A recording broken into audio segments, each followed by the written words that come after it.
Salve, salve, salve, salve, rapaziada! Tudo certo com vocês? Como é que vocês estão?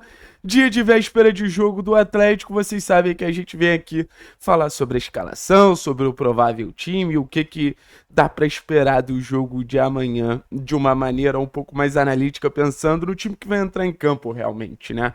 Porque eu acho que o Barbieri até agora tá administrando bem o elenco em relação a quem joga, quem não joga, porque eu acho que ele tem um ponto de diferença muito grande em relação às últimas temporadas.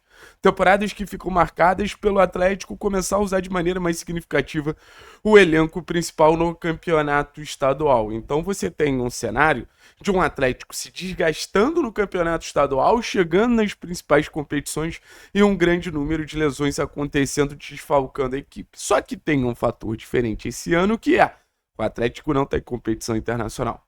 Ou seja, na teoria, o Atlético tem menos jogos. Na teoria e na prática, o Atlético tem menos jogos ao longo do ano. Então, acho que isso permite, com mais tranquilidade, o Barbieri poder botar em prática o time titular em campo, os principais jogadores em campo. E eu acho que o Barbieri tem outro grande desafio, que é basicamente fazer esse time jogar como ele quer. Fazer esse time ganhar entrosamento, fazer esse time ter mecanismos, fazer esse time coletivamente ser um time mais consistente. E óbvio que as sessões de treino importam muito. Mas o campo, o jogo também importa ainda mais. Jogo é jogo, treino é treino. Então o Barbieri ele tem esse desafio de fazer com que o Atlético seja uma equipe mais consistente no sentido de conseguir competir mais contra esses times do Campeonato Paranaense e ganhar uma cara. Competir a partir da ideia de, beleza? Então a tendência é amanhã que ele repita boa parte dos titulares que jogaram tanto contra Paraná, tanto contra Rio Branco. E acho que já tem alguns sinais dessas primeiras escalações que o Barbieri vem tentando. Por exemplo, acho que o Ryan Palacios é um jogador que vem fazendo uma briga no lado direito se tornar uma briga que não se esperava. Todo mundo, acho que era unanimidade, botava Dudu titular, Palacios reserva.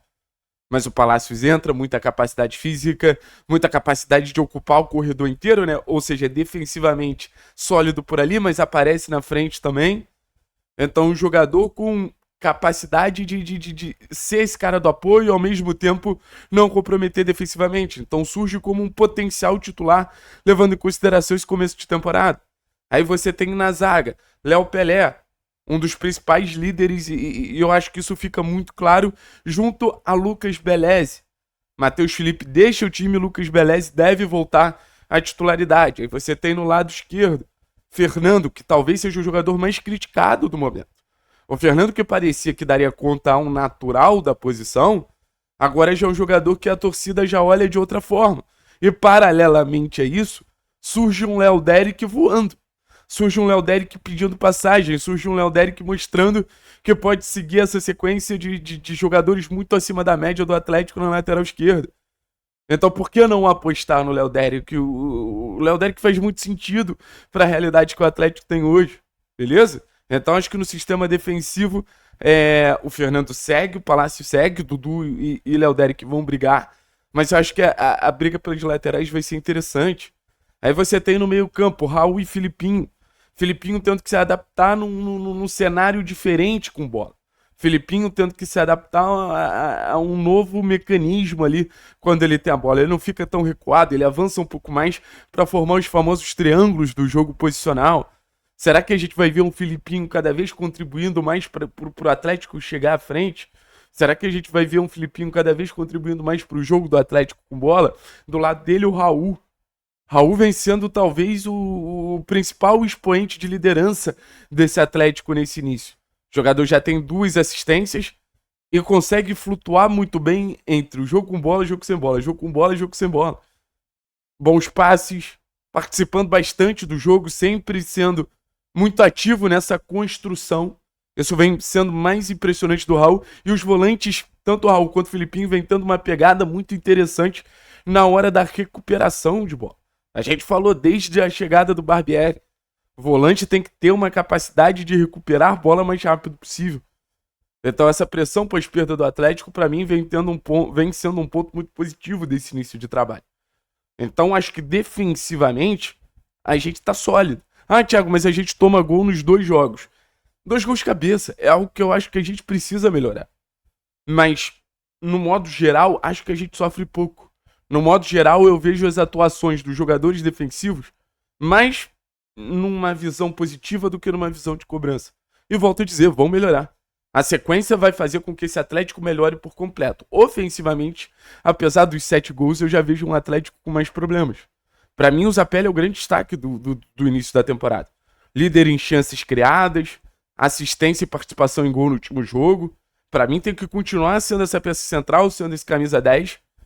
Óbvio que eu acho que a gente precisa entender contexto, jogos fora de casa que a gente vai ter menos a bola. Ele precisa aparecer de maneira mais certeira, porque a gente sabe que a bola naturalmente não vai passar muito por ele, sabe? Aí você vai ter o Luiz Fernando, que acho que esse aí é indiscutível também. Jogador que contra o Rio Branco foi muito bem. E eu vi o Luiz Fernando pelo lado direito sendo quase que um segundo atacante, não necessariamente um ponta.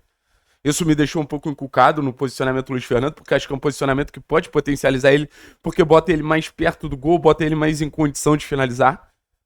E a gente viu como ele finalizou super bem no gol, e mais do que isso, associando bem, participando do terceiro gol, mas em vários momentos aproximando com o Zapelli para criar situações. Acho que o Luiz é um jogador que tende a crescer, evoluir e virar uma peça importantíssima desse Atlético. Aí você tem, talvez, as 2 grandes dúvidas, né?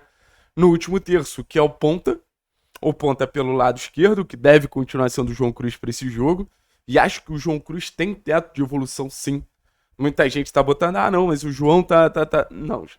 O João tem teto de evolução sim, o João tem potencial de crescimento sim. O João tem capacidade de entregar mais sim. Então, no final das contas, vejo como um jogador, não vou falar maduro, mas uma simples mudança pode fazer o João Cruz entregar muito mais. Tirar ele da amplitude, avançar o Fernando, trazer o João um pouco mais para dentro para interagir com o Zapelli. O João tem um dos seus grandes potenciais, a capacidade de passe e a capacidade de finalização. Abrindo ele não consegue ter nem a capacidade de passe, nem a capacidade de finalização. Quando associou com o Zapelli, saiu o terceiro gol contra o Rio Branco. Então traz o João um pouquinho mais para dentro, que eu acho que você ganha muito. Mesmo que você não tenha esse cara super aberto pela esquerda, que você afunile mais o jogo, mas tendo o Luiz, tendo o João, tendo o Zapelli ali, você vai ter interações que vão botar, com certeza, o nosso centroavante, que deve ser o Lucas Diório, em condição de finalizar. E, cara, em relação ao Diório, não tem muito o que inventar, tá? Em relação ao Diório, a situação é muito simples. Se marcar gols, vai continuar sendo peça importante. Se entregar gols, vai continuar sendo uma peça que vai ganhar espaço, que vai ter moral, que vai ajudar o Atlético e vai ajudar muito o Atlético. Valeu, pessoal. Tamo junto, é nóis, forte abraço. E é isso, uma mudança importante para o jogo contra o Azures.